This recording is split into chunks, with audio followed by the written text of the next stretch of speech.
नमस्कार सर। नमस्कार sir. Sir क्या नाम है आपका? नंद किशोर दास, जावरा मध्य प्रदेश। सर संत रामपाल जी महाराज से नाम दीक्षा आपने कब ली? अक्टूबर 2013 को ली सर। सर संत रामपाल जी महाराज से नाम दीक्षा लेने से पहले क्या आप कोई भक्ति साधना भी करते थे? सर संत रामपाल जी महाराज की शरण में आने से पहले दास हनुमान जी की भक्ति करता था, शनिदेव जी की भक्ति करता था, उपवास करता था, शनिवार करता था, मंगलवार करता था, अन्य देवी देवताओं की भी पूजा पाठ करता रहता था। सर पहले आप हनुमान जी शिव जी की भक्ति किया करते थे, इसके अलावा अन्य देवी देवताओं की साधना भी करते थे, तो फिर आप संत रामपाल जी महाराज की शरण में कैसे आए?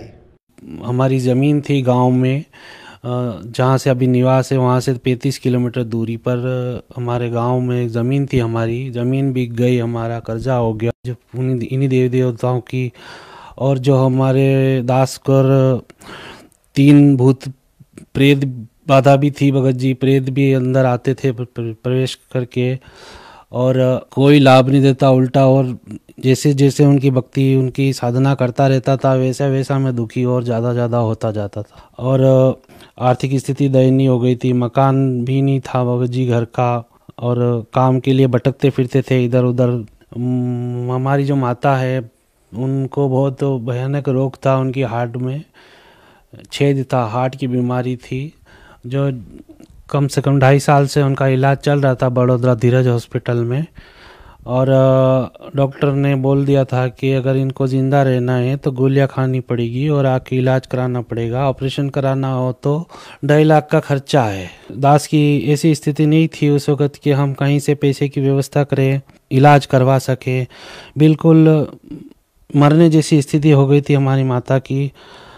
और हम जा रहे थे वहाँ दिखाने के लिए, धीरज हॉस्पिटल बड़ौदा जा ही रहे थे रतलाम। और संत रामपाल जी महाराज जी के शिष्य जो मिले हमें, हमारे मिलने वाले, उन्होंने बोला कि आप कहाँ जा रहे हो। मैंने ऐसी ऐसी स्थिति बताई, मेरी माता ऐसी बीमार है और हमारी स्थिति ऐसी दयनीय है और हम जावरा नहीं जा सकते, हमारे घर पे नहीं जा सकते, ऐसी स्थिति हमारी बन गई है और बहुत ही ज़्यादा आर्थिक स्थिति ख़राब हो चुकी है। तो उन्होंने बोला कि आप ऐसा क्यों नहीं करते, जहाँ मैं जाता हूँ वहाँ पर आप एक बार जाके देखो।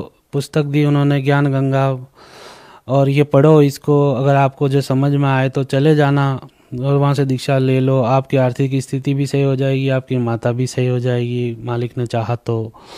बस इतना ही कहा था उन्होंने। और मैंने वहाँ से रतलाम से रिटर्न कर लिया जी, जावरा आ गया, माता जी को जावरा ले आया, नहीं गया मैं बड़ौदा। और फिर पैसे के लिए मैं वैसे ही इधर उधर भटकता ही फिरता था।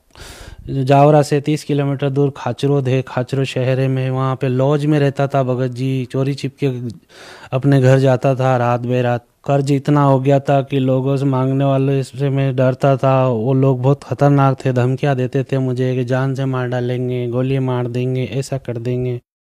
तो उनके डर से मैं भी बच्चों के लिए तरसता रहता था और भटकता फिरता था चारों तरफ।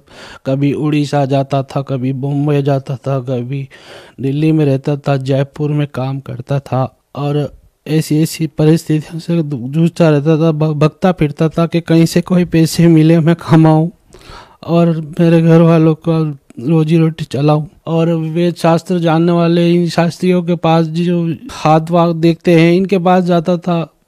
बताते थे वो कि ऐसा हो जाएगा, वैसा हो जाएगा, थोड़े दिन में तू सही हो जाएगा, ये हो जाएगा। वो बस दिलासा देते थे मेरे को झूठा। मैं उस झूठे दिलासे के चक्कर में दौड़ता फिरता था चारों तरफ, मुझे कहीं लाभ नहीं होता था। ऐसे मतलब पूरा टूट चुका थे, चारों तरफ से टूट चुके थे। ऐसे जाते समय वो माता राम को जब बड़ौदा ले जा रहा था, संत रामपाल जी महाराज जी के शिष्य मिले। उन्होंने बोला कि हम अपने गुरु जी से नाम दीक्षा ले लो, यहाँ से आपकी आर्थिक स्थिति सही हो जाएगी और आपकी माता की बीमारी भी ठीक हो जाएगी। फिर हम उनकी बात ये समझ कर मैंने मेरी माता को बोला, मैं कहा कि अपन बड़ौदा नहीं जाते हैं और एक बार संत रामपाल जी महाराज जी से दीक्षा लेने के लिए हरियाणा बरवाला चले जाते हैं, एक बार जाकर देख लेते हैं। उसके बाद हम हरियाणा गए, बरवाला संत रामपाल जी महाराज से दीक्षा ली हमने। तो सर संत रामपाल जी महाराज से नाम दीक्षा लेने के बाद आपको क्या लाभ प्राप्त हुए? परम गुरु संत रामपाल जी महाराज जी से दीक्षा लेने के बाद दास को बहुत ही लाभ मिले। सबसे पहला लाभ तो हमारी माता जी की बीमारी उसी दिन से सही हो गई, वो ठीक से खाना खाने लग गई, वो ठीक से काम भी करती है, उसको कोई बीमारी आज तक नहीं है। और दूसरी हमारी आर्थिक स्थिति धीरे धीरे परमात्मा बोलते हैं कि धीरे धीरे मना धीरे सब कुछ होए और माली सींचे सो गड़ा ऋतु आए फल होए।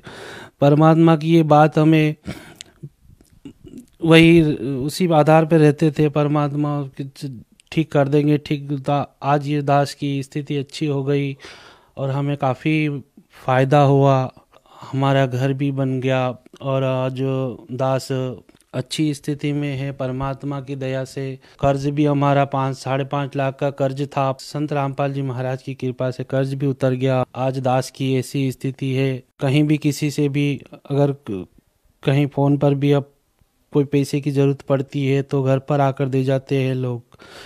और उस वक़्त ये स्थिति थी दास की कि कोई मैं भटकता फिरता था, मुझे कहीं से कोई आर्थिक स्थिति के लिए मुझे कहीं से सहायता नहीं मिलती थी।